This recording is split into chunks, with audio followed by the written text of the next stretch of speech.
is going on, everybody? Welcome back to the In the Round podcast. It's your boy, Matt Burrill, and today, a very special edition, episode number 100. We're officially legit. We have made it to 100 episodes. And for today's episode, we've got the crew on, some guys that have been around what I do within the round, some guys that are sponsors, but more so just family. They're basically heavily involved in the round. It's kind of crazy to even call them sponsors, but we have a really good thing going. And we also have Sweet Boy on camera today as well. So y'all are in for a real treat. Got to shout out the sponsors, I guess you can say. We got two of them sitting right here. We got our boy Wales with Whaletail Media. If you've been a fan of In the Round, you know all about what Wales does, what his crew does back home in South Carolina, here in Nashville, Tennessee. Whaletail Media, always getting it done. If you're getting hitched, they do weddings as well. So music, weddings, business, whatever. Look up whaletail.com. Look up Whaletail Weddings as well.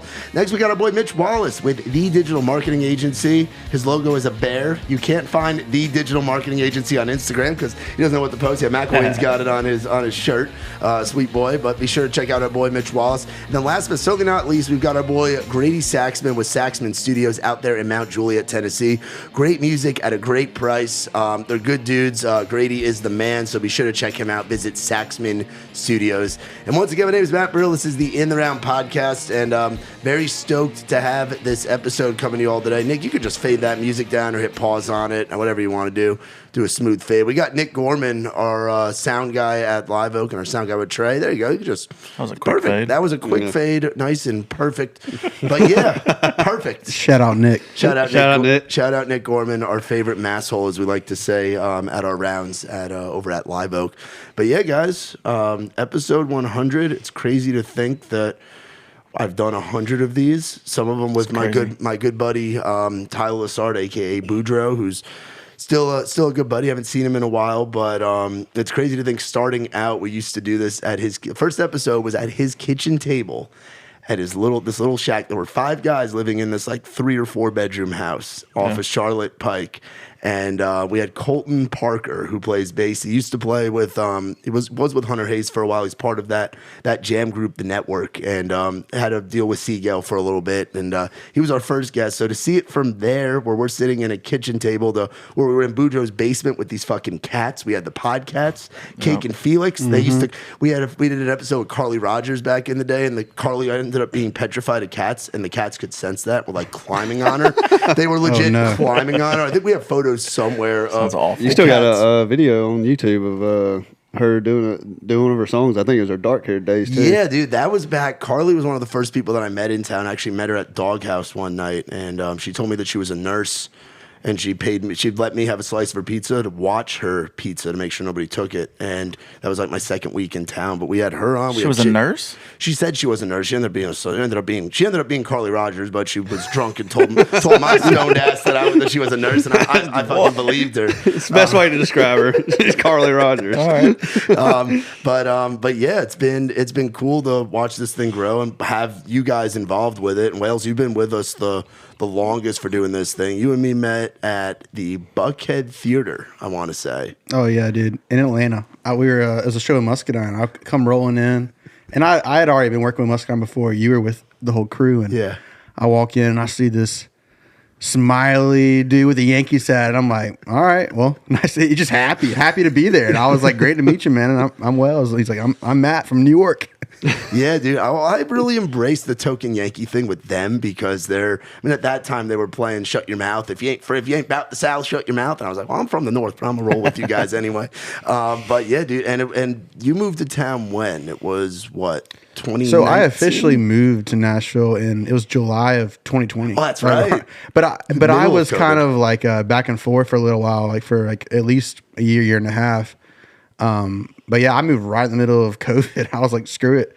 And it's crazy. As soon as I moved, it was just like busy. Because I think the problem was the good thing was everyone was off the road. So everyone was trying to figure out how can we stay relevant? How can we do things? So creating content was kind of the only thing to really do at the time instead of going on tour. So yeah, it kind of works out great for me. Yeah, and we had a landmark event, quote unquote, our super spreader, the super spreader, the Whaletail, the infamous, the first ever Whaletail takeover when we packed out Live Oak when bars weren't getting packed out again yet, and some were, but we weren't paying the $15,000 fines that they were playing down on Broadway. It was crazy. It was a nutty night. We announced that, and like it was the talk of the town because everyone was like, "Oh, this is the first round like live music thing back."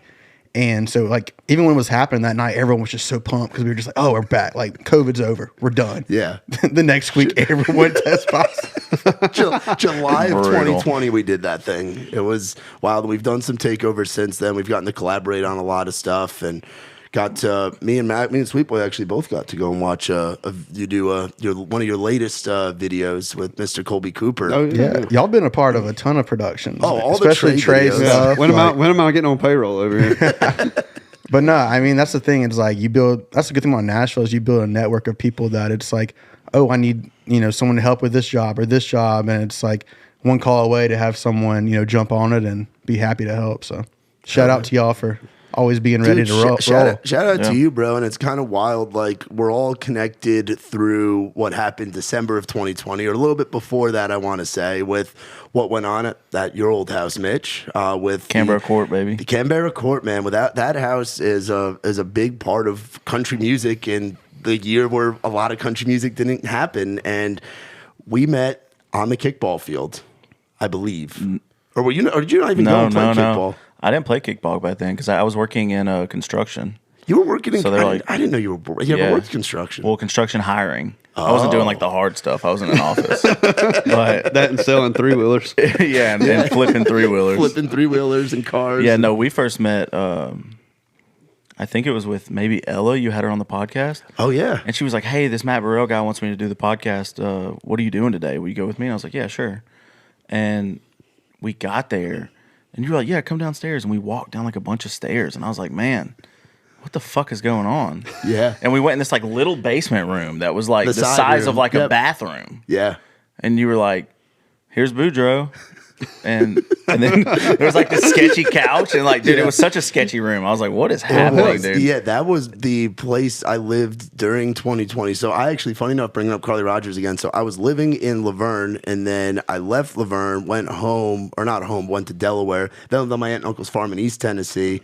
Then they saw Super Spreader and were like, "Yeah, you can't stay here with us anymore." So I had nowhere to go. I was actually talking to Wells. There was a chance I was going to live with you and Brian at one point. Like, I was talking with you guys for a second, and then I wasn't able to have a spot, but I was like, I got to get out of this house in Laverne. So I lived in Carly Rogers' spare bedroom at that time, and then I moved from there into that house where we did the podcast with Ella in Antioch, where you play gunshots or fireworks at night. Shout out Murfreesboro Pike. Yeah, it's a fun game. But yeah, so that was where we first met. I didn't meet you at your Yeah, I house believe so. that. No, yeah, that's the first time I remember ever like seeing you.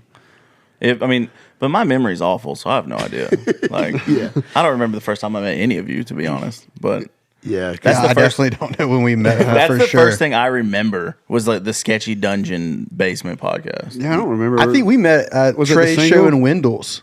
In Anderson. Yeah. The one that got shut down early? Yeah, they shut it down, but they were like, we're going to let Trey play Dick Down Dallas. 10-minute Freebird version. Trey he played it for like 15 minutes. Well, yeah, because I remember it was you, Beezy was there. Yeah. Was Paige there with you guys too? No, Paige she had to do something back up here. Okay, so I think it was you, Sam, and you guys had a few other friends with you. Yeah, I want to say my sister was there and Sam's wife, Alex. Yeah. Is that a hometown show for you?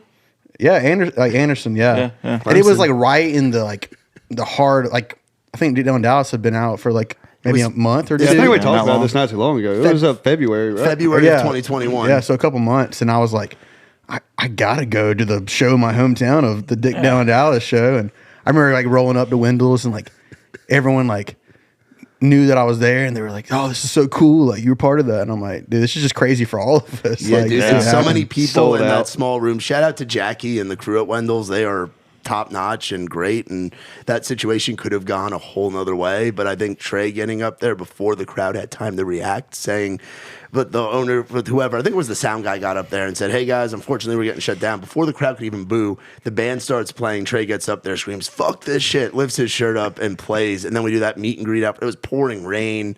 It was just a wild night. Then you've been at the Blind Horse with us too. Yeah, but that was a little bit like after. That was a little bit later. Yeah, and that was crazy to see too, because I've seen like plenty of people come through the Blind Horse, and there was just as many people as y'all show that I've seen for numerous people. So that was wild. We got to see the full that was my first like full Trey Lewis band experience show. Yeah. Hopefully it was good. Yeah, that was Greenville, Nah, it was bro. great, That was a really good night. That was the first time we had girls Yeah. get Trey's name and DDID tattooed on their ass. Shout out to the 2 bartenders. Tattooed? Yeah, tattooed. They have just says Trey Lewis DDID on the right ass cheeks. Yeah, there's several. Dang, that's now. forever. That was the first one though. Was in Greenville, but No, the first kid was on TikTok. well, on the his first arm. kid was on. I'm talking about the critters, the girls at the show. I think they were actually The girls. bartenders there. So we're gonna see them in in like a month or two. We're going back out. Oh, y'all there. are going back? We're doing Yeah. Coyote Joe's and Blind Horse Oh, back to nice. back. That'll be fun in November. Cody Joe's is But good. yeah, Cody Joe's is the shit. But like we were talking about, we're all kind of connected through what happened December of 2020, which going back to September, October of 2020, Impact was within the round where we had Trey play our round and Nikki T took the video. And at that time, Trey's big on this thing called TikTok. At the time, there weren't a lot of, Nashville was finally just starting to get into TikTok, but you were Right. kind of ahead of the curve on that Yeah, I with the mean, social media stuff. I've always studied like marketing and things happening in the social world. And, TikTok was called Musical.ly before. So it's been a thing before TikTok. It got bought and changed to TikTok. And I was just kind of paying attention to it. Like I follow a lot of people in LA and New York that are marketers. And it was obvious that it was becoming a thing. And I don't know, Dick Down in Dallas was a joke in the house. Yeah. And, we played it at bonfires, as all of us have heard. And, I was just like, hey, put this on TikTok, dude. Like, this could work. Talk about the trip to Chili's, the infamous trip to Chili's. Yeah, so we all went to Chili's. Me, Clay Barker, Matt McKinney, and Trey. And on the way to Chili's, we were playing the song. We were joking. We were laughing. When I say the song, I mean like the demo. It's like some other random guy singing. I don't even know who it is. I think it was Brent. It was Brent. Brent yeah. Gafford. Cool. I think they cut it out, but So it wasn't a random guy. It was one of the writers then. I didn't think No. it was one of the writers singing it. No, yeah, I think it was Brent. I think that was Okay. their COVID cowboy. Cool. Then it version. wasn't a random guy. It was Brent, one of the writers. And I remember turning the volume down. I was like, hey, listen, this song is catchy. And if you put it out, I think I would pay money for it. And other people would pay money as well. And we just kind of laughed about it and turned the music back up and kept going. And we got to the restaurant and I was like, Trey always says I don't give a shit about shit. And I was like, dude, if you really don't give a shit about shit, put this song out. Like, just give it a shot, do it. Why not? What can you lose? And nothing ever came of that. I think it was maybe the next day I was sitting in the living room and Trey came in there and he was like, fuck it. Make me a TikTok, and handed me his phone. And I was like, well, all right. So we made a TikTok and we started recording, putting Dick Down Dallas on there, and nobody cared at all until he started playing it at rounds. And Nikki T recorded and it blew up. And, Dude, we played that song during COVID after he'd made several TikToks. We played it at a Blue Room outside. That's the only place they would let us play. yeah. We played it, I think, 10 times one night. He's like, somebody's going to listen to this damn song. Yeah, you made a TikTok at Blue Room. That was actually one of the first weeks or two that that we did Airbnb, it. yeah. He's like Very, record very this. soon. Yeah. Was that like before it was out or? Before it was Oh out. yeah, it was this is when we were getting 40 views on TikTok of Dick Down Dallas. Well, I remember when Trey did the first TikTok of it. It was right after. I guess he played it at the round before y'all really started pushing it, right? Right at the same time, yeah. And I remember he posted. He's like, "If this gets so and so many views, I'm gonna drop it." And I remember one of the first TikToks didn't really do anything. I was Nothing. like, man, dang, I want the song to come out. And then I think one of the first ones that really popped was just in the studio. I guess It was in the studio. Where Yeah. where So the guys putting the hand up. It Yeah. blew up at the round with the Nikki T's video, and then he went straight to the studio, recorded. We posted a video of that, and it was a professionally shot video. Did you shoot that? No, I think Bonner shot that. Somebody shot that and it looked really good, and we posted it, and it went millions. We woke Yeah, up the next that was day. the one that we had were like "What?" 3.5 mil. It was crazy. Yeah. That was kind of the. And then point everyone where we're started like, "Damn." using the sound, and that's when it really and took then off. and then the reaction videos going around town and all that. But it's crazy just how because that's how I met Sweet Boy over here. I met McElwain was through that first run through Statesboro and Savannah. But then I'd already known you, Wales, and Trey was like, ooh, the music video thing, and then I end up being what's his name in the goddamn video. Yeah, that was I'm great. thinking I'm there helping out with lights and helping out with all this stuff. It's And usually what happens at Wales' shot. Wales is like, Trey's like, so you ready to be what's his name? I'm like, what? And he's like, oh, you better get to smoking. So I was like, I went out. The thing is, the whole time when Trey and I talked about doing the video, we were just trying to figure out what to do. I was like, we have to do something like at least like somewhat, vulgar enough, keep it like, family, not really family friendly, but, and he's like, I was like, well, who do you want to be like the guy that, what's his name? And I was like, he's like, oh, Brill. And so but he's known this for like a week or two. And I'm like, okay, great. And then I thought he'd already told you and like let you know about it. I thought I was there to help, to assist, and I wasn't even a merch guy or I wasn't even anything within Trey's business at that point. I was just a sober buddy. And you show up, and I'm like, all right, Matt, so you know what you're doing, right? And you're like, what do you mean? And Trey's like, yeah, I didn't really tell him. And I'm like, well, you're gonna be the guy, dude. Running in the cold.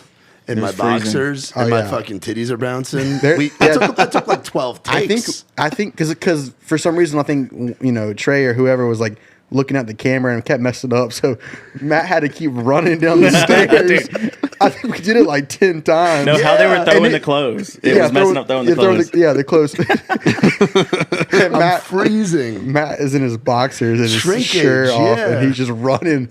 And it was like 10 degrees. It was so cold. Yeah, that was a great time though. And looking back on that, like from that video on, it's like things kind of changed. For everyone, especially we're going.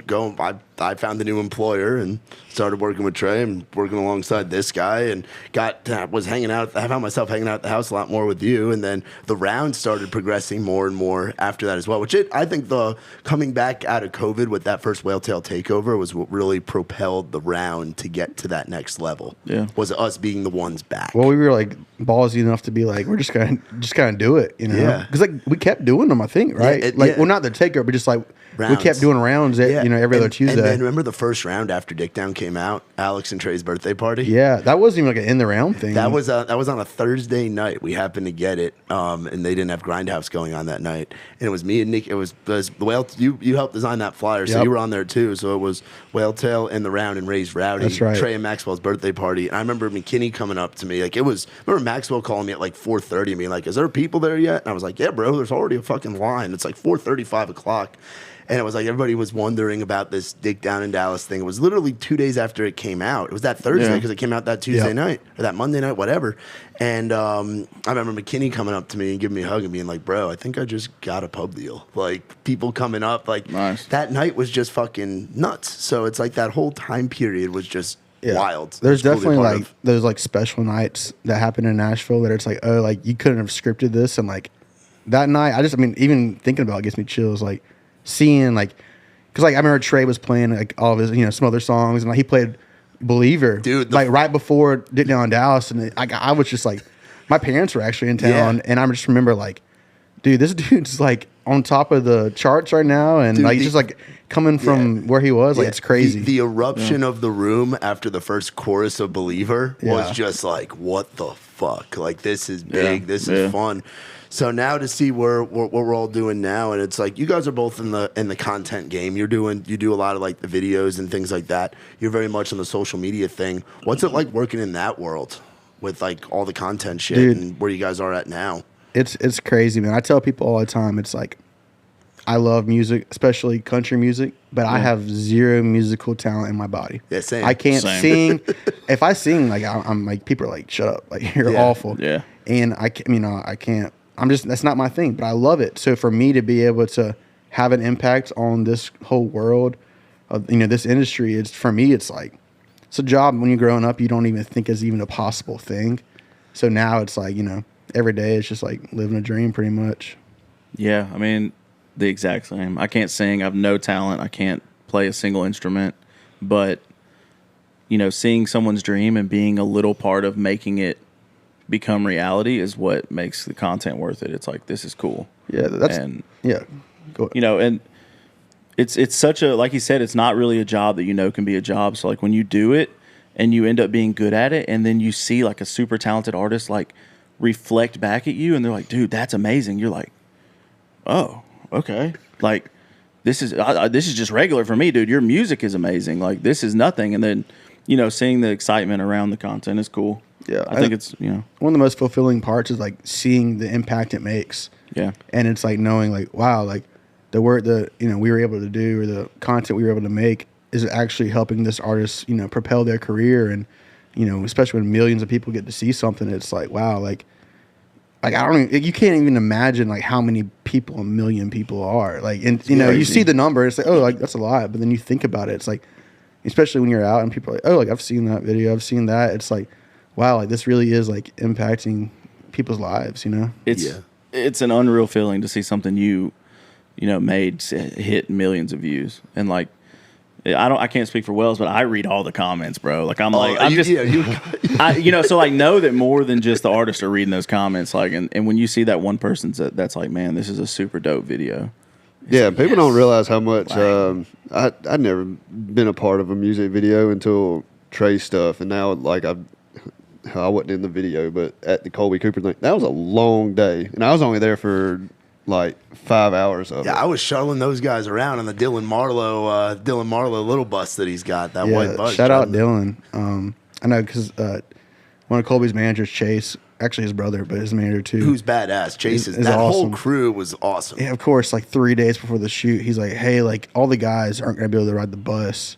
So can you like get us transportation for 8 people to get around the music video? And I'm like, I'm not a tour manager. Like, I don't know how to do this. I'm here to shoot the video. I was like, I'm here to do it. I mean, but like, that's the thing. Like, when you get to these levels of like videos, like that, you don't think about like that's part of the production. Like, you gotta. There's so much more than just lighting the scene and telling them what to do. And like, it's like, how are we gonna get lunch for everyone? How are we gonna get somewhere to go to the bathroom? Like transportation and like, everything. So it's like, there's a lot more that goes into it than you really think. And like, especially as you grow with the production. Yeah, like to see what was like thinking back to Whale Tail starting out, because you started out by doing some was it like hip hop videos or rap videos down in Atlanta? Yeah, I mean like no, but I remember because I remember there were nights where you would always, like during COVID especially, when videos would come out, you'd have some friends over to watch the premieres of these videos when the songs would come out. Like Muscadine, it was with a Dylan, thing. We would that. Back over when I was living in Hermitage with Elijah and Brian Fuller. We would every time someone had like a song coming out or like a video, we would, because like the bars weren't open, so we couldn't go out. Yeah, it was having a fire in the backyard. So we would have a party, and like when y'all all probably come over, and we would watch the video and listen to the song, and then start listening to, get put in demo gel. But you were showing a lot of your old videos from back in the day. Yeah, I mean, I was doing some like some rap, like hip hop stuff in Atlanta. Like a lot of stuff, I was just doing for free. Is this on YouTube? I gotta go find this. Yeah. Shout out one guy specifically, my boy Mac Nell. He is in Atlanta, like killer artist, like rapper and everything. And we did like 4 videos together. Look him up. YouTube. But to see how your production has grown now, because you have the whole wedding thing going too, which I know is a big thing as well back home in South Carolina. Like how your business has grown from just you, and then you bring in a friend along, and then now your sister's in it, and now you've got like a whole. Yeah, I mean, what's it like growing a business like that? It's a lot. Stressful. Yeah, very stressful, especially when other people's like, livelihoods are depending on making sure the business stays afloat. But no, it's actually like super fulfilling as well too, because when you run a business, like to grow, you have to take chances. It's like, oh, I have to, if I want to grow, I need to probably add more people. And like, I mean, I'm even in the same place now. I'm like, I need people up here in Nashville helping me out. But it's like, you have to invest in people and really believe in them. And like at first, like, you're going to take a cut out of the money that you think, you're going to make to be able to grow. So it's like the whole take a step backwards to go 2 steps forward. But no, I mean, it's crazy. Like, it's cool that people like are rallying behind what we're doing. Like people want to be a part of it. People want to just support. See those hats everywhere. No, those I mean Whale Tail hats. That was my whole like goal with the whole hat thing. Was just like, dude, I just want people to feel that they're part of the team. Like you may not even be an artist. You may not even be in video. You just may like to be a fan, I guess. And it's like that's what I want people to like rally behind. It's like, oh, just support the brand and like, just feel like they're a part of it. Yeah, and that's something you've been doing too. You've got that new Pine. Pine Company wearables? What the fuck? What does Pine mean? Alabama Pines? Like, yeah, so it's just to represent like where we're from. It's me and one of my best friends, Chad Norman. So shout out Chad. When I was like 17, me and Chad started a clothing company, and we made like shirts and stuff. It was fun back then. And Chad has actually had Pine Company for the past 6 years. Like, it's just been for fun. He's made hats that he thought looked cool, and we've given them out to our friends for free. Just kind of like to build a family. Like, we've just done it for fun. Hey, we like these hats. We don't want to buy other hats. Here's what we like. Take them. Let's wear them. And I've always thought it was dope. And I've always pushed Chad to the next limit. I'm like, yo, let's sell them, let's market them, let's sell them. And he called me about a year ago and was like, hey, dude, I'm ready. Like, and I want you to be a part of the team. Like, let's do it together. Kind of like we did the clothing company back when we were younger. And so that's kind of what's happening now. You know, we did our first release about a month ago. We've sold out of almost all of the hats. Let's go. That's not easy. That's huge. That's been a fun, like, you know, paying attention to what people like and don't like. So I have 2 hats left. I think I have like 2 more of each still on the website. So Pineco Wearables. Go buy them. PineCompanyWearables.com or follow us on Instagram. But it's been fun, dude. It's just kind of like a side project. Like, just something fun to wear. You know, when I moved into country music, I realized how important hats are. Yes. I never wore a hat before. Love my hats. Yeah, like I never wore a hat. Like I was always like a hair guy. Like I like my hair, so I just never did it. And I moved here and I realized that's how you represent what you do. And like shirts, not so much, you know, but the hats are what everybody wears. Like if you see somebody's hat, you can go ahead and affiliate them with something in this town. So I realized how important that was, and I was like, dude, let's attack this hat game. So that's kind of what it is. We're just having fun, doing what we want, what we like. I feel like it's like one day at a time. We all kind of have that entrepreneurial spirit, you know, like with you. Like you wanted to start the podcast. Like, I started the podcast because of radio. I couldn't get a job in radio. You But- know, but And you still- like to talk. But Yeah, still, exactly. It's Yeah. true. You're like, I like to do this, so I'm gonna go do it myself. You know, and Yeah, I think yeah. we all have that spirit. It's like, you know, we might as well just take advantage of an opportunity. Well, you have to take the leap just to be in this room in this town right now. We could have all went to college or stayed home and worked for the state digging holes. Yeah. Hell, what I So- did when I moved to town was tell him, I was like, dude, you're missing out on filming this and putting it on YouTube. Like, I was like, I can do it. Like, it's Yeah. going to be a lot of work. And then thankfully Trey, you know, has this now and Yeah, he that's lets worked us out great. use it. And it helps me out a lot now on the back end of things. Like, he does all the audio for what y'all hear on the podcast side of things, but all the video, the clips are done by Mitch over here, and I do the Yeah. YouTube stuff. He's on here. Wells, he's a sponsor. He does a lot of stuff over. Does all the flyers and all Yeah. the flyers and graphics, dude. Yeah, Yeah. shout out to Luke that works for me. He does all the clips. Yeah, Luke does a great job with the clips and all that stuff, and it's been cool to have a team because when it started with me and Boudreaux, it was just we didn't. All the social media posts was a picture of me and Tyler. Usually Tyler holding one of the cats and whoever the guest was, you know. So now to see it like grow, and you and I have met multiple times when you first moved here Because about how to you- grow this thing. Yeah, because like you were doing just the podcast at first, and then I guess you started. You're like, I don't know how it came to be, but you're like, I'm going to do this around. And I remember coming to like one of the very first couple of those, and I was like, dude, I'm gonna just bring my camera and take some photos because like you need to have some good like content of people playing you around. Yeah, you did one that Gary and Charlie had played. That's right. That's because Yeah. you had been in town. I think Yeah. that was when did you guys shoot the Damn I Need a Dirt Road video? It may have been. was around that It time, was 'cause you were in definitely town something shooting before I had something. moved. Yeah, Yeah. definitely before I had moved. Because that's the thing. Like when you were starting, I wasn't even living here, so I was trying to like plan when I was like coming. Like if I had an open Tuesday night, because I didn't know anyone really in Nashville other than the people I worked with. So I was like, I'm gonna go to Midtown, like to Mumbrian, and I'm gonna go try to like meet people. Like I just wanted to like shake hands, and it's crazy how quickly you can like.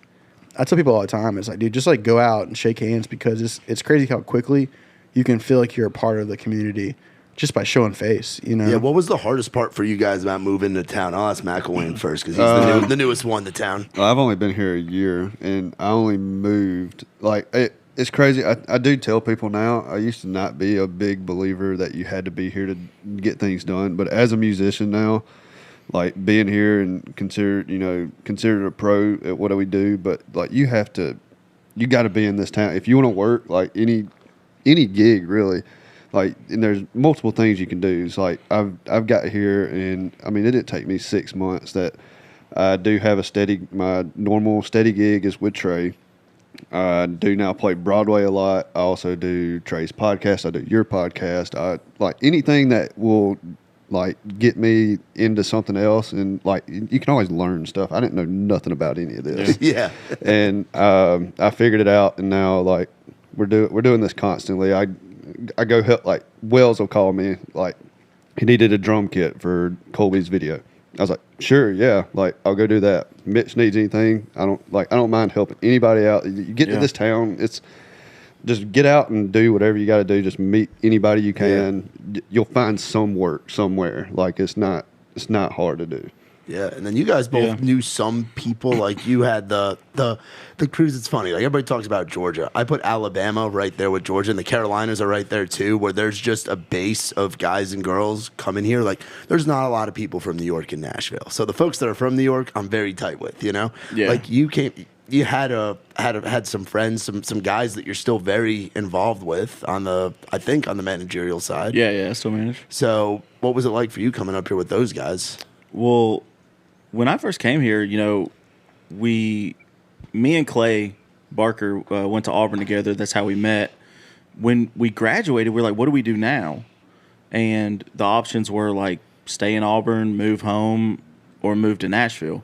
And we're like, well, if we're going to do music, we got to go to Nashville. Like, let's not stay at home. Like, that's boring. There are a lot of people that stay in Bama, though, and do the local, like, do that scene. Yeah, and that's fine. But, my thing was if we're going to do it and we're going to push, let's push. So we're like, who do we know that lives in Nashville? And ironically, right when we started doing the Alabama circuit, I shared one of Trey's songs. It was Lying Next to Me. Oh, wow. Lying Next to Me. Yep, throwback. And, my cousin that I grew up with, who was like my brother, called me and he was like, hey, dude, how do you know Trey Lewis?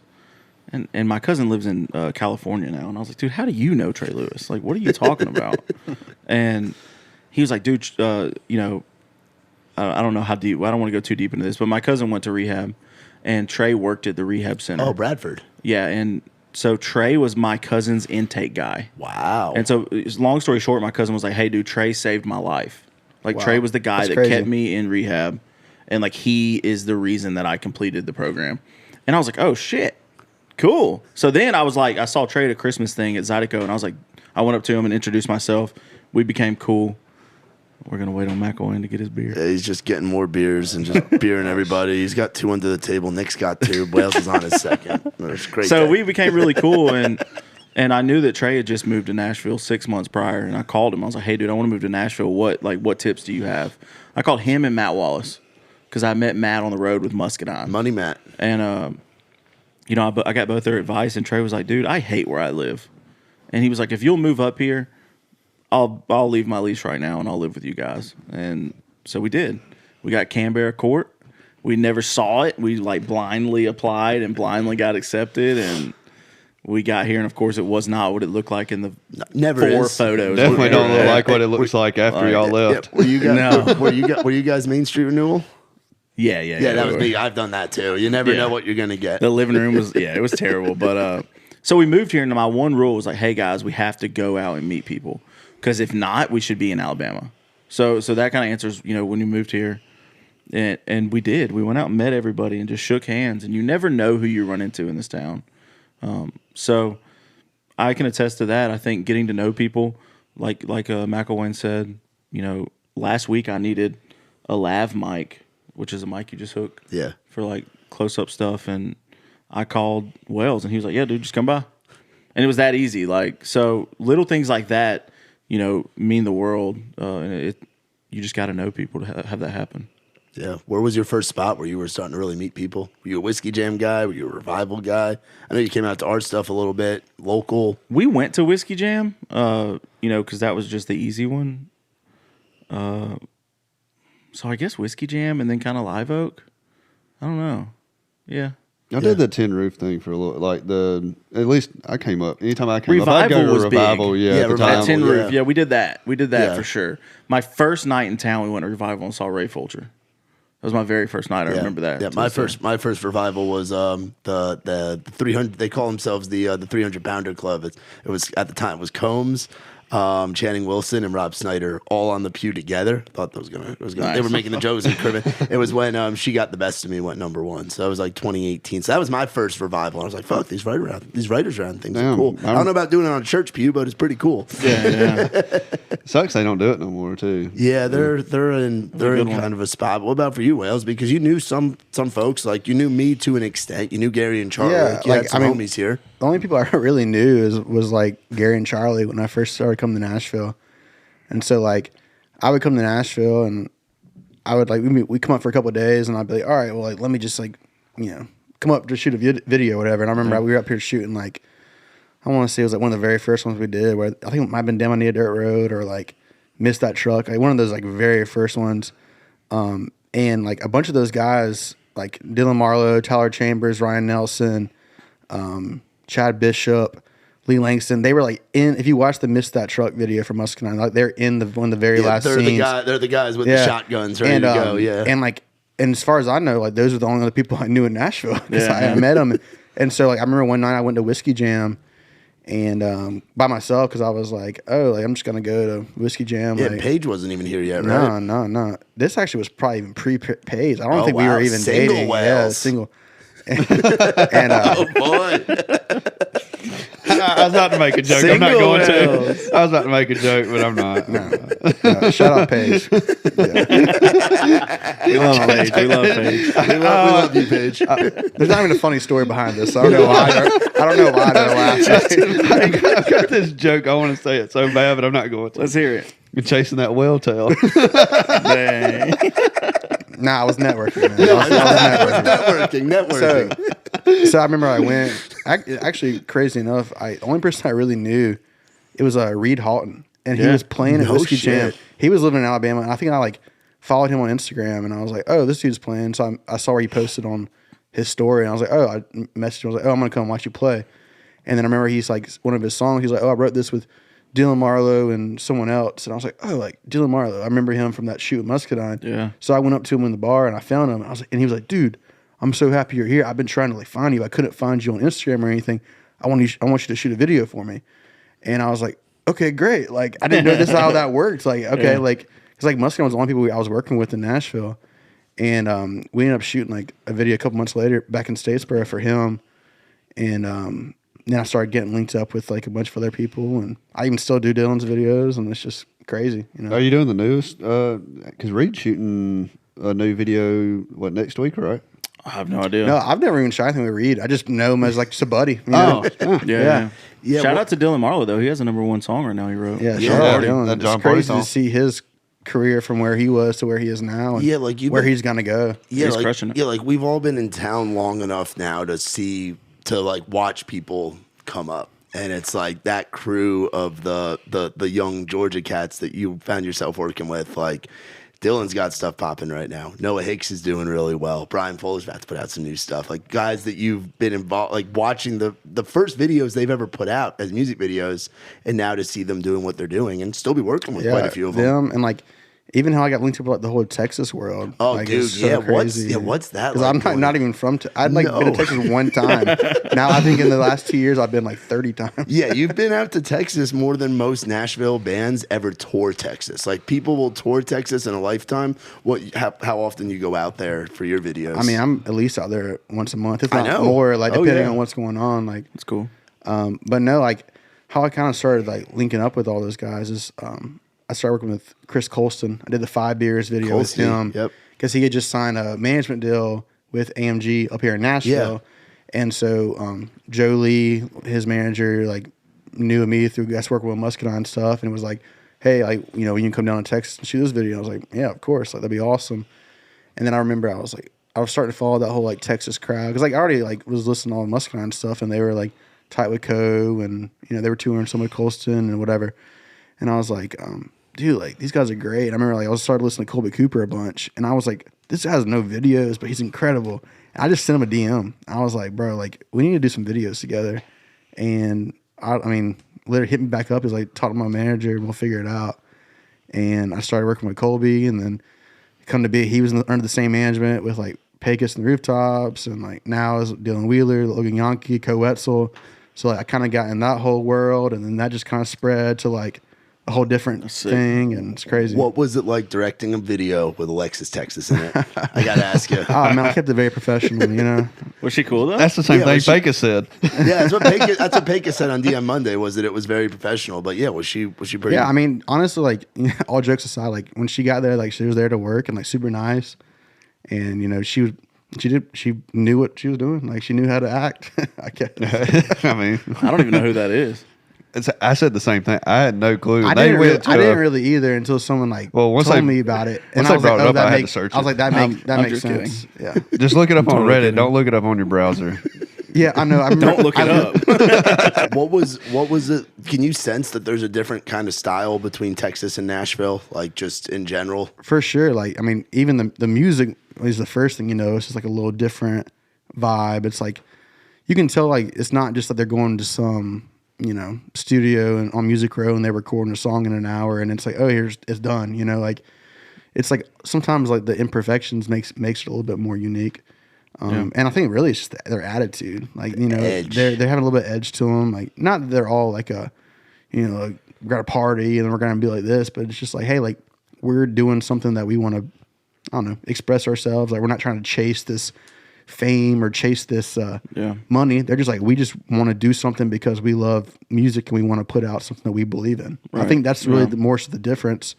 And I'm not saying there's not those guys in Nashville either. Oh, yeah. Like, there's plenty of guys that are like that too. But, and that's why it's so hard to like genre the Nashville versus Texas. Because like, there's plenty of guys in Nashville I think are having the same attitude and same music. I mean, even Muscadine, like, they do it all themselves and they're crushing it. So I don't know. I think it's just up to interpretation. But as a whole, Texas definitely has that like swagger about them that the Nashville. I've never been to Texas.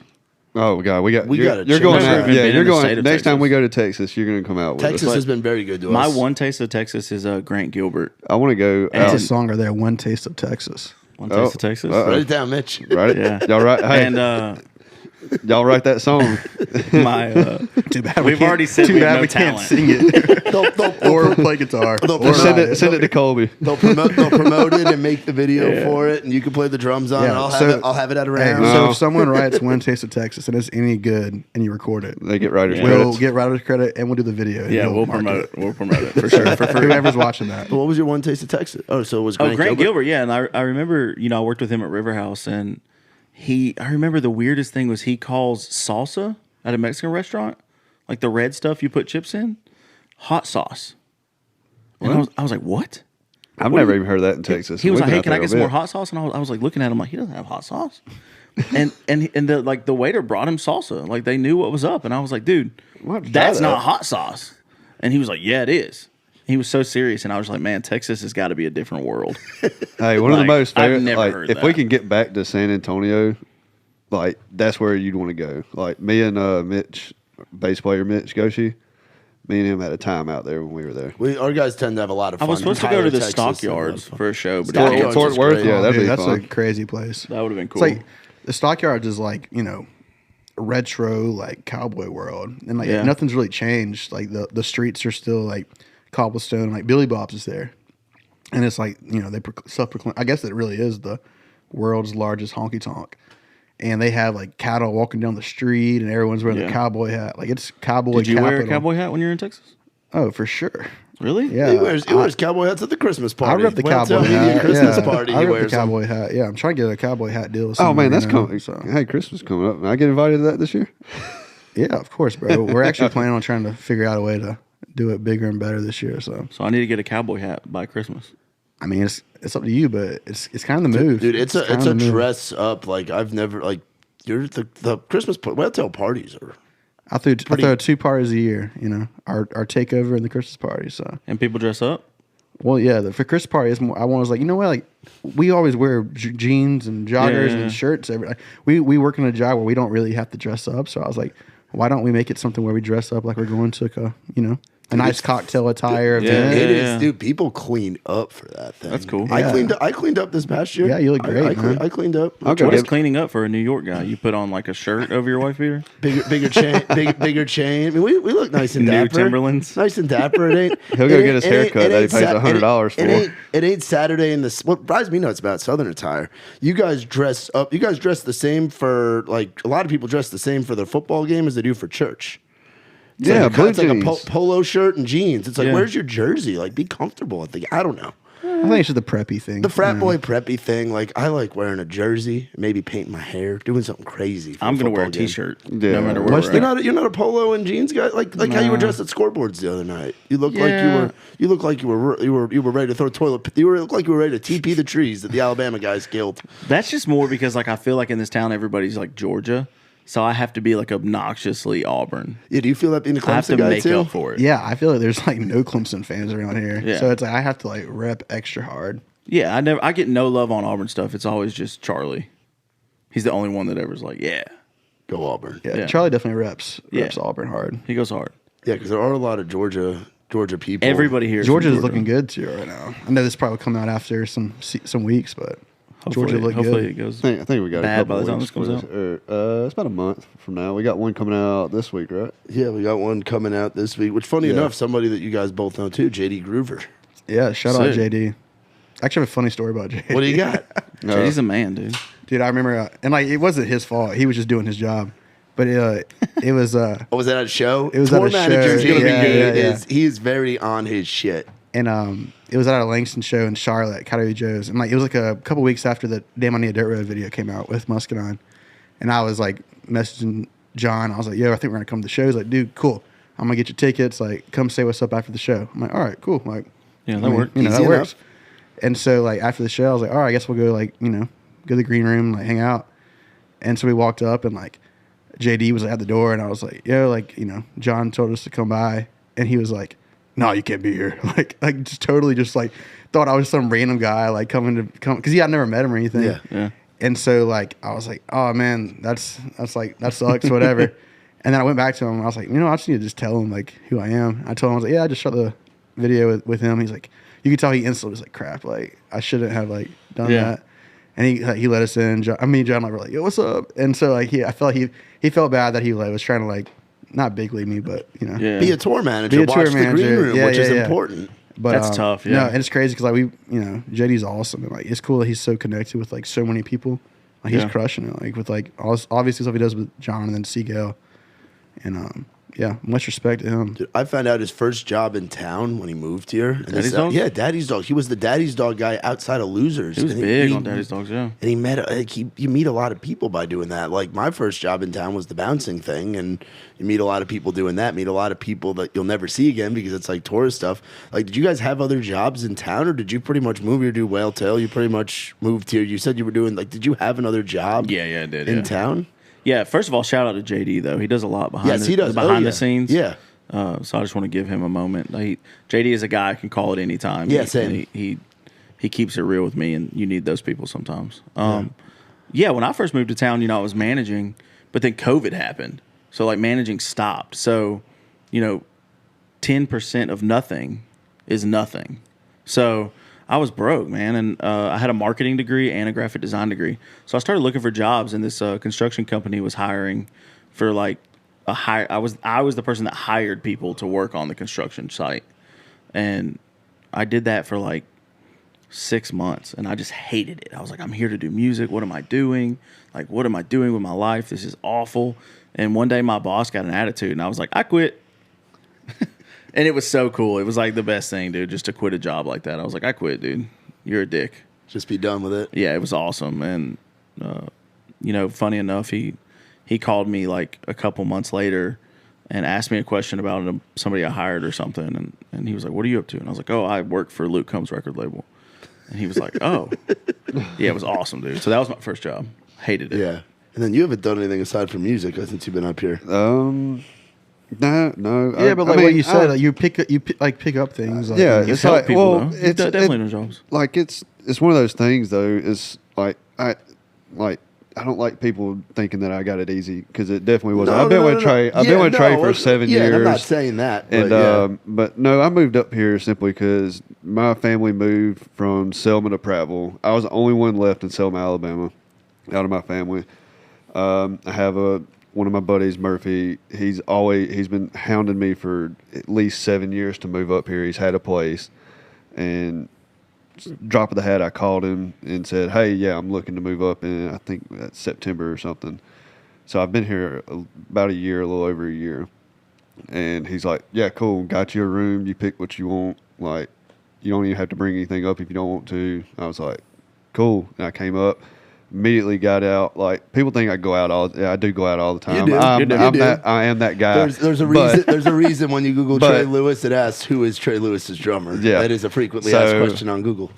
But I felt like I had a rocket ship behind me too, because now I'm like I stay working. Everybody wonders, they're like what are you like? You stay so busy. How many gigs in a row are you on right now? By the time I finish next week, I'll be 16 in a row. 16 nights in a row playing shows. Yeah, jeez. Hitting things, baby. What job would you have in town? Like, would you work at a bar? No. I give you respect. I played Whiskey Row the other night, and I was ready to kill people. Yeah, what could you see McElwain doing in town? Like, did you see him in the service industry? I was a waiter on a music video. You were a waiter in the music video that will be coming out. Yeah, soon. it's coming out. The only good thing about McElwain is he's a hustler, so I could see him doing service because he hustles. But I don't know, man. I don't know if McElwain would be good like taking orders. Like if he's like, hey, what do you want to eat? I'd be like chicken scratch on the waiter pad. I'm not my own boss, but also I kind of am my own boss right now. Like when you play music, it's very like, yeah, you're told, hey, learn this song, but also it's like, yeah, you're contracted. You're contract work. You're in charge of your own success at that point. Yeah. Like it's like you can't be a shitty player. Like it's just part of the job. Yeah, if you suck, you're not getting called back. And I'm also I'd like to think I'm a very dependable person. Like if you tell me to be somewhere, I'm going to be there. If you tell me to do something, I'm going to have it done. When you moved to town, did you have a backup plan though? Like were you like, oh, I'll just Uber if everything falls apart? Or no, I didn't have anything. My goal is I'm not going to do anything. Like my job's my job. So anything with Trey, that's first and foremost. Like I'm told to do something, I'm going to do it. It's like I'm not going to do anything to jeopardize that job. Now, on top of that, it's everything behind that. It comes to Broadway, anything. Like, I played a Whiskey Jam, like, literally, when you're watching this, it was last night, but not, like, I had a day and a half to learn those songs. Yeah. And I played them exactly like the record. Like, I charted them out. That's still up for debate. If you're at the Whiskey Jam, let us know in the comments. You got a comment. Paxton was very happy with it. Like it was one of those things. And then I've got to play another one tonight. We'll see how that one goes. But well, Paxton was close enough to Broadway to be happy with anything. So Paxton loves Broadway. He's a Broadway boy. He goes to Broadway. Do you guys even go to Broadway anymore? Did you even go to begin with? Did. I actually filmed myself on Broadway after a wedding this weekend. We were like, the whole crowd was like, brutal. And I try to avoid, Broadway the best I can. Yeah. But I quickly reminded myself. It quickly reminded me why I don't go down there. What bar did you guys go to? Dude, this is actually kind of funny. We went to Honky Tonk Central. Walk in, 2 songs in, Dick Down Dallas. Yeah, all the time. I was like, all right, that's pretty cool. I was on Broadway this weekend too. I did a Tin Roof Friday night, which I didn't realize just how wild Tin Roof is. Just like the staple bar. You're talking about the Mum Room? Yeah, that place gets. Started out there, then ended up at I think Second Fiddle, but then we went to Whiskey Row, and I was having just PTSD flashbacks with the group that I was with. I was like, fuck.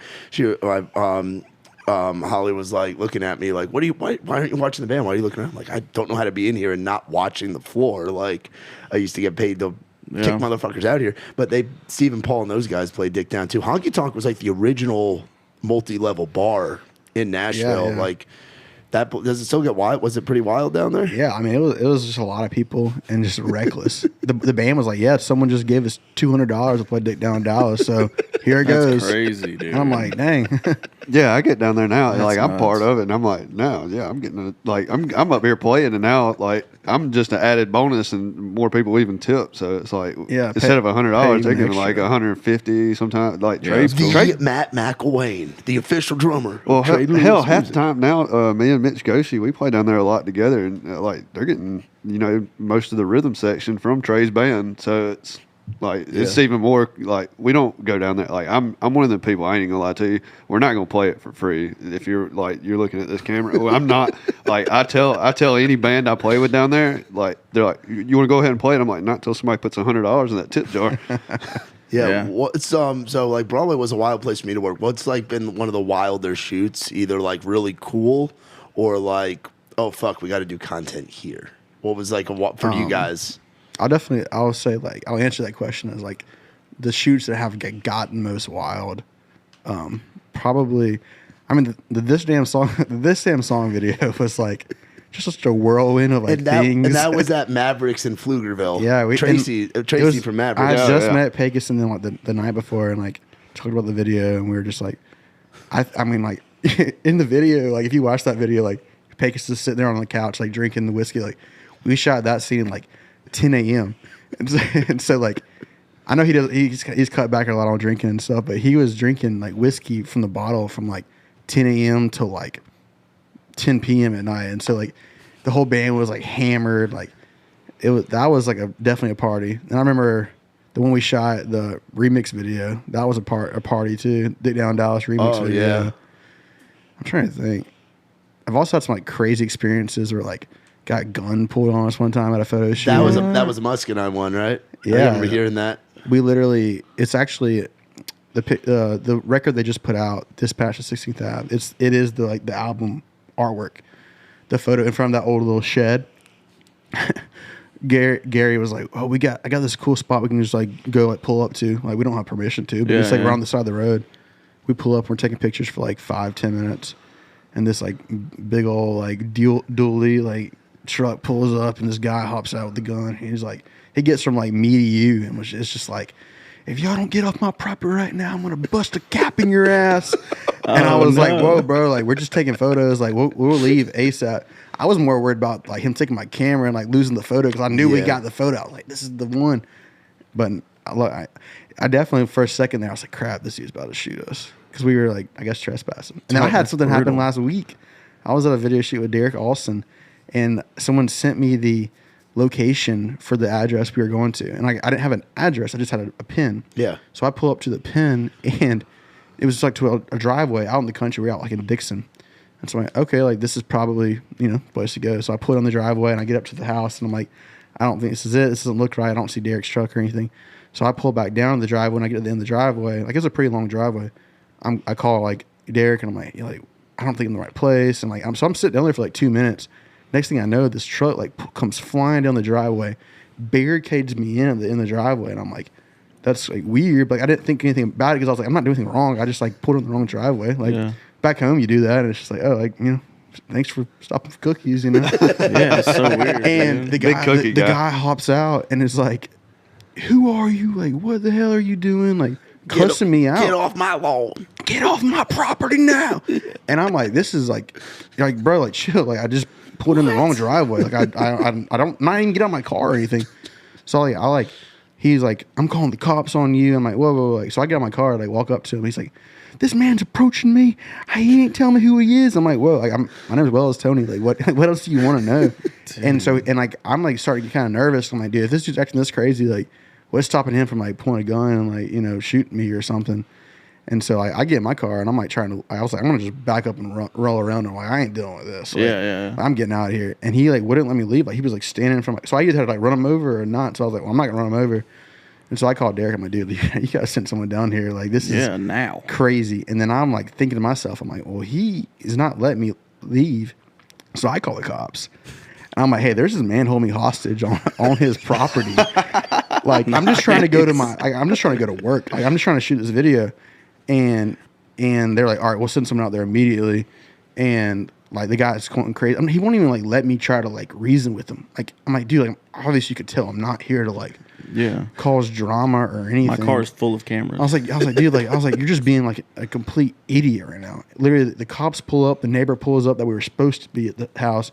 And he like vouches for me, and the cop's like, okay, so this is just a big miscommunication, right? And then like the guy I guess he felt like super embarrassed and was like, because he obviously was in the wrong, and like goes like shake my hand. I didn't even shake his hand because I was like, you are an asshole. But yeah, that was probably that just happened like last week. Can we talk about though? It's fresh Mississippi. At the Colby Cooper shoot. Yeah, you had some characters at that latest Colby video. Shout out to Black Jesus, by the way. He answered the call well for me. Wait, Black Jesus. Yeah, shout out Black Jesus for the boys. Black Jesus hooking up the boys. Yeah. But then Mississippi. Yeah. So for the shoot, it just came out. Are We on Fire? Our whole goal was like we want to have this like trailer to like set on fire. And so I was like trying to find a trailer, and I found one to use that was like out in, Columbia, Tennessee, like down the middle of nowhere. And of course, like we're out in the public, so like while we're shooting, like the neighbors start pulling in on their 4-wheelers, and next thing you know, there's like 30 people there from around the area that I guess word got out that we were shooting a music video, and they're all partying and drinking and just like, I mean, I didn't notice all this because I was so focused on the video, but like people told me after the fact, and I'm like, I just thought they were just, I thought you had hired those guys. Yeah, we thought they were like part. Well, didn't you use the one guy's truck? Mississippi is what we called it. Mississippi, the one. Yeah, well, because I asked the owners of the trailer, I was like, hey, like, do y'all know anyone in the? I said, y'all know anyone in the area that like we can use their truck? Just like I don't need like a nice truck. I just need like kind of like a farm truck to use. And they're like, yeah, we got somebody. I was like, all right, like send me a picture of it. I was like, all right, perfect, that works. Yeah. And the guy that on the truck was just, he's a character. He made it sound like McElwain went to Harvard or Yale. Like Yeah, I I was couldn't gonna say, understand a word this dude was saying. And then the night of the shoot, I get back to Nashville, like an hour away. He's calling me at like he was calling me too. He's got all of our numbers. And he's like, I think Colby took my keys. Like, I can't find the keys in my truck. And he's like, I gotta go to work at 6 a.m. And I'm over here just like, I'm like, bro, I'm gonna have to I'm gonna have to drive back to Columbia, Tennessee, and bring this to his keys. Next thing you know, is like 30 minutes later, he's like, my buddy found them. They were in the 4-wheeler. That would stress me out, dude. But he called me like 10 times, and I'm like, bro, I don't have your keys. Colby doesn't have them. Matt doesn't have them. This fucking afternoon me and you spent with old brother Derek right here at my side. This is him. Cody Cooper. You don't get no better than that, so I appreciate you. Thank you for giving me your number. Yes, sir. We got to watch it spin out. Everything. It was pretty badass. Absolutely, man. We thank you. We love you. And we'll see you soon. Is that two people having a conversation? No, he was your voice. That is our buddy. I got that call that night. That was the same guy trying to call Wales. But he was pissed when he called me. He was like, That's pretty cool, man. We got to see him spin we got to out. see Colby Cooper spinning out my truck. Man, damn, that's the coolest thing I've ever seen in my whole entire That life. was pretty cool. dude was a. There was some. You had to like ease your way away from him when you were talking Yeah, to him yeah, because he was one of those guys. Like, I mean, he just had a voicemail conversation with himself for a solid minute and a half. It sounded like two people talking to each other. It was like, one guy very excited to That's have had pretty my, cool, man. to have gotten my phone number. I'm gonna have to call him. That'll be a new He kept segment on the asking podcast. me, he was like, y'all need some more beer. Y'all need some spokes. And I'm like, we're good, man. Y'all need some beer. I think he asked me 10 times if we needed weed. I'm like, bro, we're good. I got that homegrown. I got that homegrown over there in the trailer. I'll be right back. What He did he ultimately say? sounds like a nice guy. He had that one hitter. He's but like, I drilled this out. He really was a nice guy. He drilled a like- hole in a piece of wood and called it a one hitter. Like made his own shit. It was really cool. And I bet you, if I got stuck somewhere, I would want his number to pull me. Like if I'm ever stuck Nah, in Columbia, Tennessee, I would give him a call. He was awesome. Like he Yeah. let us use a truck. Like I don't know if he's ever going to watch this, but we're not talking shit about. Well, him. we'll send it to him. He gave us. We all got his number. I hate that, dude. What are some interesting experiences you've had out in the field? Dude, I don't know if I've ever had bad ones. We've obviously done like the sketchy places we're not allowed to be, but you just don't Like ask. pushing the limits. That's just part of being a content creator. Yeah, you push the limits. I think the sketchiest thing that I've had is I did a festival one time and I put a drone in the air.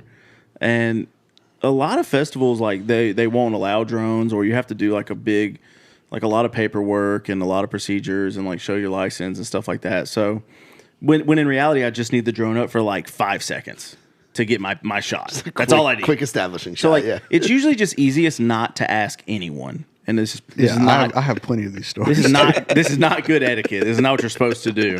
But sometimes it's like, dude, I don't want to ask management. I don't want to ask the production or the promoter or anybody. So I'm just gonna go put it up by myself, not say anything, up, down, back in the car. And so I did that at a festival. I hid in between all the buses, threw my drone up real quick. Everything's good. I'm getting my shot. I'm not over humans, so I'm not doing anything like illegal.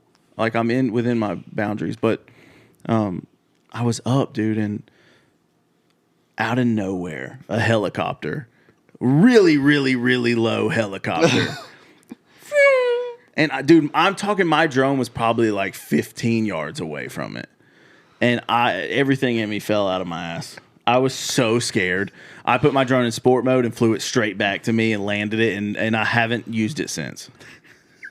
I was absolutely terrified, dude. That's probably the craziest thing that's ever happened to me. Like that could have been such a disaster. So that was the worst. I don't know. There's got to be other things. I've never had a gun pulled on me. I don't know. Like I've never been blocked in or held hostage. I just came in hot. Like there's probably more things I'm thinking about. There's probably some, but like now, but like a lot of it comes down to like you just have to like you said, you don't ask for permission. So sometimes you just do things, and it's like you know, a lot of creators and videographers and whatever. It's like you're so used to like. You know, like you don't want to spend money on getting location, so let's just go find a free location. You've been on yachts in Miami doing shit, haven't you?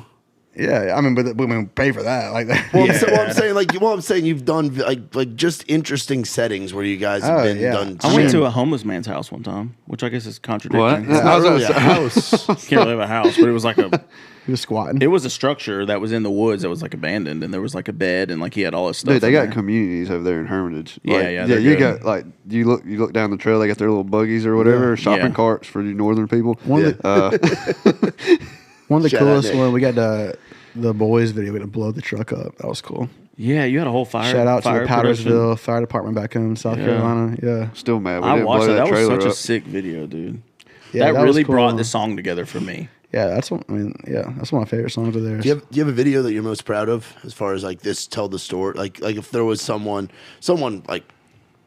asks like for the like what do you send to people? Like I know you have like your sizzle end of the year sizzle tough reels, question to answer. I know they're all kind of like your babies. Yeah, I mean it's like I guess like an artist trying to pick a favorite song. Yeah, but I don't know. I feel like the one I'm like probably most proud of is definitely like one like that Dying for a Living video on Muscadine, just because that was the first like video I had directed by myself that like I had a crew and like it was a bigger like production. Yeah. We had a lot of friends in that video, and so it was like that was a good video. Dude, like normally if a video has that many extras, like you're gonna need a second assistant director and like you're gonna need like at least 3 people helping choreograph all these extras, but. It was literally me with a microphone. Were you at that shoot? No, I wasn't. I had a round. It was on a Tuesday. I was running around the National Palace with a microphone trying to tell 100 drunk people what to do. Because like how we were going to entice people to come was like, oh, we got 2 full kegs of beer, like free beer to come be in this music video. Yeah. But then we quickly realized like that wasn't the smartest idea because everyone was just getting hammered and they didn't want to correspond. But like everyone did great. We just said, if y'all stay long enough, you'll get to fight. And that was kind of the. I remember seeing our girl SJ McDonald in one of the fights. Yeah, she was like breaking a bottle over someone's head. Those special effects bottles. Yeah. That's cool. You guys had cases of them too, right? Like left over. Yeah, the guys like kept using them for like TikToks and stuff. They probably still have some. Yeah, Gary and Charlie definitely still have them. They're definitely in Charlie's garage. I'd love to have like Clay walk in and I hit Justin in the face with a bottle. What's crazy is like, you don't even feel it. It's like made of like sugar. Like it's not even like it looks like it really breaks, but it really doesn't. That's cool. I just remember like one of the first ones, like John Langston hits Tyler in the chambers in the video, and we had to do it like 3 times, and like he just kept getting more aggressive with how he did it. And like one time he hit with a bottle, but he also like hit him with his hand. Yeah. And Tyler's over here just like, all right, how many more times we got to do this? And then there's one of my favorite shots is like Elijah Borders is like backing Dylan Marlowe up onto the stage, and like Dylan reaches and like grabs a bottle and like smash it over Elijah. Yeah. Like, if you watch the video, there's a lot of like our kind of like network of like people. I think that's cool. I think it's cool when people do like cameos of people in other videos. Like, I love it. Yeah. Like in the This Damn Song video, like the guy that Pecos like decks is Paul Oliger, which is like Colby Cooper's guitar player. Yeah. And then like in a couple Colby videos, like Pecos is in, and then like.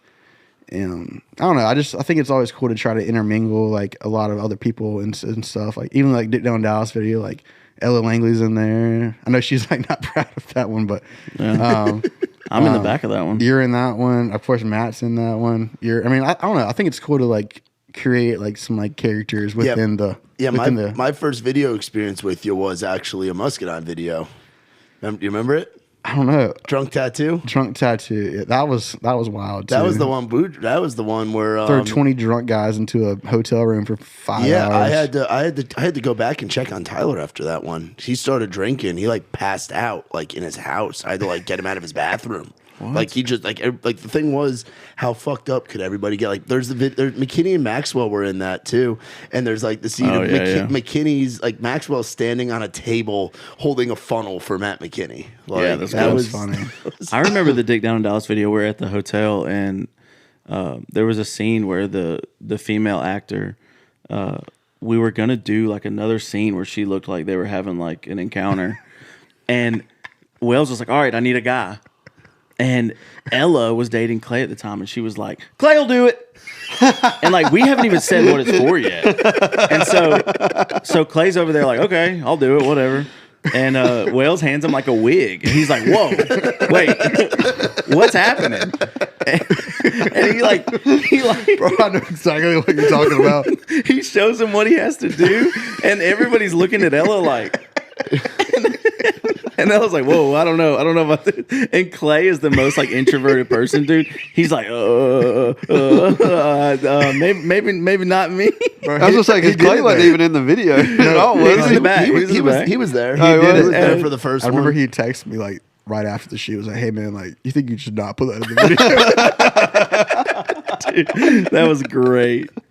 One day I'll have to dig that clip. I have a question for you. How important do you think, and maybe you could just speak on it, but I found it's very important when working with these artists to build trust. So like when you're recording and you have a camera in your hand, sometimes like some fucked up shit starts getting talked about and you have to know when to like stop. Like how important do you think that trust factor is in building that? Yeah, I think for two reasons. Like one is because you want them to feel comfortable in front of the camera. Yeah. So they're able to be themselves or whatnot.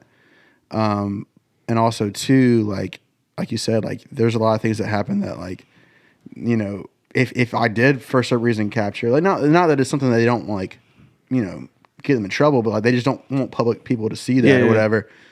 And it's like you have to be, you know, be trusted to not expose them, or I don't know what not that you would expose them or anything, but I don't know. I feel like the biggest thing is you just have like trust, so that you're gonna like put their best, you know, appearance looking out towards the public eye. Yeah, I've just always noticed the moment when like I'll like put my camera down, and like the artist is like, "Okay, cool, like we're on the same page, like we know when to record and when not to record." Yeah, and they'll breathe like a sigh of relief almost, like if it's your first time working with them. It just builds trust so quickly to see that. I think to see that happen.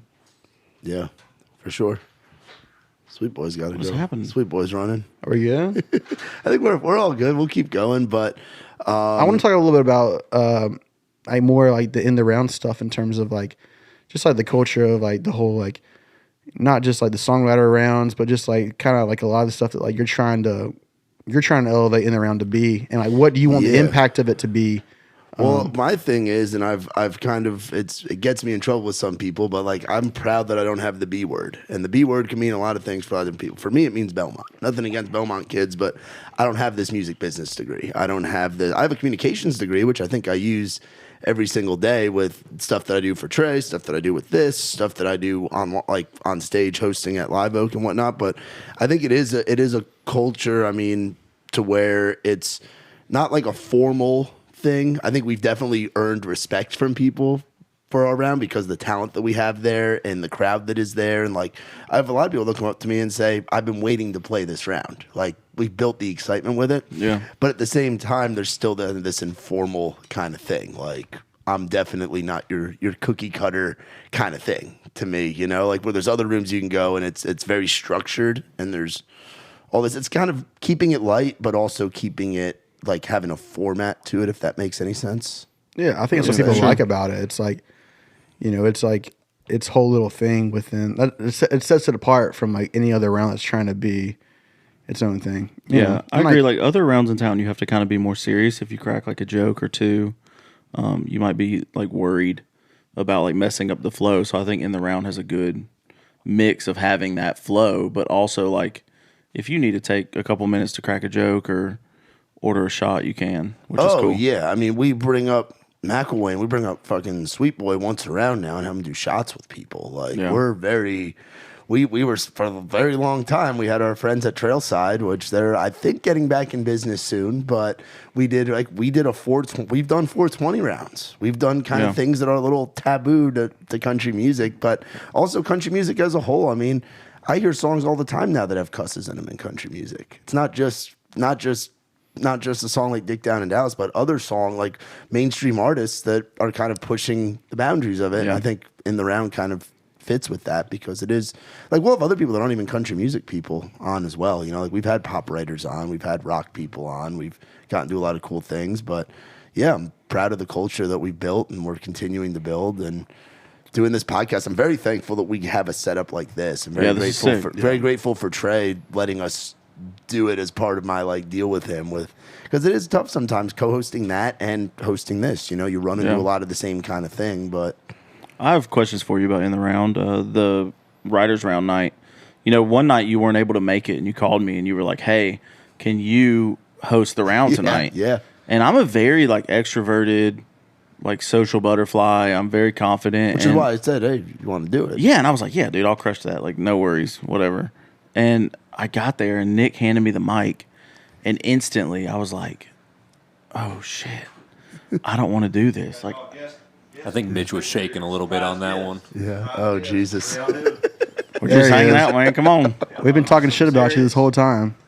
You need me to get out and talk about something shit? No, I'm talking about my first time hosting In the Round. Oh, okay. My only time, my one and only. So I had the mic, and I was like, oh, shit, I don't want to do this. Like, instant, like, anxiety. I don't want to be here. I wish Burrell was doing this. And I got up, and I announced the first round, and nobody was there. It was, like, the first one. And it was brutal, bro. Like, I was forgetting the people's names. I was, like, stumbling on my words. And from then on out, I made a friend with everybody in one of the rounds. And I was like, hey, can you announce yourself and everyone on stage so I don't have to get up there again? Whoa, I did not know that. Yeah, and every time they're like, yeah, dude, I got you, bro. Matt's and I didn't never going to ask you again. I didn't say another word, bro. I called bro. I was like, hey, do I have to shout out the sponsors? And he was like, I mean, I would like you to, but you don't have to. And I was like, cool, good. End of story. And I didn't. So the world's best dude, MC. it was brutal. I'll never do it again. I will never. You're a sponsor. You have to do it again. I can't do it again, dude. I don't know how y'all get on stage with a mic and talk. For some reason, it cripples me. Well, my first times getting on a stage and talking I used to have to go to like really small town, like charity 5Ks. I had to go to, I remember there was one time it was a McDonald's it was actually like right around this time 4 years ago because it was right when I got back from my last trip to Nashville before moving here. It was on Route 1 in New Jersey. It was at a fucking McDonald's in Edison, New Jersey. I could talk in a McDonald's. I had to have I also like how you started saying McDonald's like McDonald's. Yeah, I know. You're just fucking corrupting me. Sounding dumber and dumber every day. Hanging out with McElwain. He has the McDonald's app on his phone. Oh yeah, I know. He showed me on the road. I get the points. It's great. That's pretty sorry. But I get the points. It's great. But Chick-fil-A app's the way to go. Yeah, we didn't have those in Jersey. They threw a protest when they tried to put you them in our got them here travel though. centers. Yeah, I know we got them here. You ain't in Jersey no more. I have that app as well. But anyway, like I would have to get up and speak in front of people like all the time. So it's like that kind of builds up your public speaking. But yeah, on a stage at a round in front of like the first couple times I did it was tough. And when it's early in the night, there's not a lot of people there too, and it's people are looking at you. I've forgotten names before too. My little trick, like what I'll do, I'll pretend I'm like looking up like a sponsor read or whatever. Yeah, but look at the names. It'll be the notes section and the flyer with the names and stuff like that. You know. Trey, do you remember your first time on stage? Were you nervous? I will tell you this: when I first started going to AA, you know, people speak in AA. Oh, I got a story for that too, where I was anxiety, and I was like, I remember the first time I ever spoke in AA, I was like, had it all built up in my mind what I was going to say, and then it came time for me to spit, and I was like, if I don't do this, I'm screwed. Thanks for letting me share. And I remember just feeling like, God, you're such an idiot. Dude. So for a long time, like, even I remember like being in high school and seeing people do like the talent show and shit. And I knew back then that I could sing, but I didn't like play music, you know. And I remember seeing people sing on stage, and I remember being like, man, I could sing better than them, but I would never get on stage. You know, yeah. But like I always give credit to AA because it taught me how to like speak in public, like, dude, and not care. One time, we were at the house and Trey still goes to AA, and one time he was like, "Hey, dude, I'm going to AA meeting tonight. You want to come with me?" And I was like, as we spoke about my cousin a little bit, I was like, "Yeah, sure, why not? I don't know what that's like." But we're driving there, and all of a sudden, like anxiety hit me. I was like, "Dude, I don't have an addiction." Like I started getting real nervous. I was like, "Are they gonna know?" Like, I don't know what to do. And he was like, dude, chill. You're fine. Like, just go and listen and, like, learn what you can. So I was like, all right. And we get there and we all sit down and there's 2 things you have to read, like 2 sheets, and they hand them out to 2 random people. There was like 40 of us in the room, one dude. of the reading? Yeah. Let's go. That's So they bring the first one to me and they're like, "Hey, you'll read this." And I'm like, "Huh? What?" And you know Trey's personality. Trey's like, "No, I'll read it. Give it here." Yeah. And he grabbed it and I was like, "Thank God, dude." Like I was those, so those terrified. rooms can be a little intimidating, like because I had to go through that when I was still in college. So I'm sitting next to like old timers, like guys in their 60s and 70s, and they've been doing this long, double the amount that I've been alive at that point. And it's like you're reading those. It is weird hearing your voice on like a microphone or video for the first time. You're like, oh God, I really sound like that. You know? Do you still think that way? Mm-mm. Like when you hear like a recording of it, you're saying, "Oh, that's just what my recorded voice sounds like." Yeah, I'm used to hearing it now. Because like even this, I'm like, wow, like I sound like a complete idiot. But like, Yeah, I I hate feel my like I can voice. talk in like normal settings, but when it comes down to anything where it's recorded or whatever, I'm like, oh, that's not. I'm not good at being on camera. I'm not good at being like recorded. But And wearing the headphones helps you kind of like get used to it. I think for me, yeah, I absolutely hate my voice. In all Really? senses. I hate being on camera too. I hate being on this side of the camera. So like I'm trying just to act like we're not really. on it. Yeah. Screw it. yeah. How hard is that side of things from the other end when you start doing like more videos and I don't more know. stuff? I know we were doing the My Ex Came Over video that you shot, and like Great video. I don't know. It's like the first performance shot we did. We just stopped for a minute, and you were like, "Hey man, you all right?" Like Wells just gave me like this pep talk, and it's like that ain't it. You know, it's just like he said it gently, you know, but he was just like, "This ain't fucking it." Well, and then I crushed it. You know what I mean? After that, but well, like, he just asked me. He was like, "Do you feel like you have to build trust with artists?" I'm like, "Yeah, of course." And like the thing is, like I felt like even we have that relationship where it's like I can tell you, like, "Hey man, like that's not what we need out of something," or like if it's not right, like I would hope someone would tell me that because they want the best product possible, you know. Yeah, and I've seen Wells like work with like whoever will, have like the random actor it'll be that day. They're not like professional actors. But like I've seen Wells be like, "No, I need you to do this. I need you to do that." And Wells could actually probably act if he needed to. Oh, he could, dude. Until the cameras start rolling, there's no telling. When we did that kitchen scene, and he was like, "I just need you to do this," and he did it, and I was like, "Fuck, that looked great." Yeah, like all the camera. There's always like this weird thing that happens, like, "Oh fuck, I'm really doing this." Yeah. You know what I mean? Yeah. It's like It's when you awkward. get asked to be in a music video, you're like, "Oh, cool," and then you get there and you're like, "Oh shit, I got to actually do shit." Well, you know? we were just telling the story about It feels like an out of body experience, kind of. We were talking before about the Dick Down video, and I guess you had the idea of me being what's his name in the video for a long time, and I had no idea, so I show up thinking we really didn't know what we were doing that day. You at least a couple of days, or at least a little bit before the video, you were like, I already said this earlier, but you were like, "Hey, yeah, I think I'm gonna get Matt just Burrell to be the guy." Yeah, I'm like, all right, cool. So I wasn't like worried about. But that was just off the top of my head. I was just, but you hadn't told him that. That's the go-to off the top of the head, though. Like if anybody needs anything, like, yeah, we'll just get Burrell to do it. Get Burrell to do it. You were kind of freaking out too. You were like, "God, my mom's gonna see this." Oh well, fuck it, I'm here. Well, it was brutal. It was neck down. Yeah, you could. Well, like, and there was like, yeah, we won't go there. Yeah, we won't go there. There was some awkwardness. Jesus. And on that note, I appreciate you guys coming on, and Sweet Boy over there hanging out. It's cool. We've hit 100 episodes of this thing. I don't know how many numbers of writers rounds we've done, but we've done quite a few of those now too. And I appreciate you guys being a part of it and continuing to grow this thing. And thanks for letting us surprise guest. Yeah, surprise guest for the last few minutes. Thanks for letting us use your fancy. I like the new curtain you got up yeah. here. It's nice. Covers everything up. Covers all the money that Alex spent on. All the money that I spent? all your money that Alex spent on the overpriced decorations. Yeah, it's great. Exactly. But yeah, you guys, as always, be sure to check out our boys Mitch Wallace, our boy Wales Tony, Sweet Boy Matt McElwain coming to a bar near you if you're here in Nashville, Tennessee on Broadway. Out there doing it. He likes green tee shots, and ladies, I believe he is still single. He has a steady, but he is still single. So y'all be sure to check out our boy Matt McElwain. He does have a T. Her name starts with B, and she's a fun time. But anyway, thanks as always for watching. This has been another edition of the In the Round podcast. You all have a great rest of your day, and we'll see you next time.